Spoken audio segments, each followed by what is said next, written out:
Hello everyone, in this video I'm going to show you how to delete H&R block tax return, right? How you can clear and start over HRI block tax return. So first of all, you have to just go to this website which is called H&R block, right? This is official. You can just go to Google and you will get a website, right? And here after that you have to access your accounts. So on the top right you will get an option to sign in into my block. Just click over here.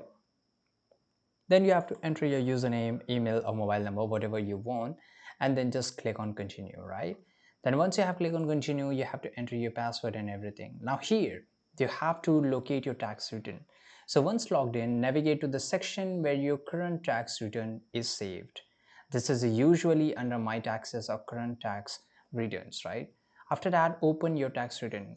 Click on your current tax return to open it. Look for a menu on the option labeled tools, settings, or something similar. This is often found at the top of or side of the page.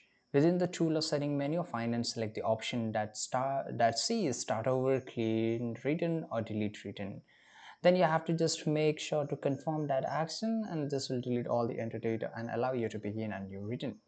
To begin a new return, just after clearing your return, you should see an option to start a new tax return. Click on the option to begin entering your tax information from scratch. Follow the on-screen prompt to enter your tax information as you start the new return. Save your progress before starting over. Ensure you have saved any necessary information or documents that you might need.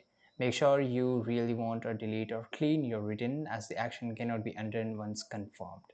Right, so this is how you can do it. I hope you found this video very useful. Subscribe.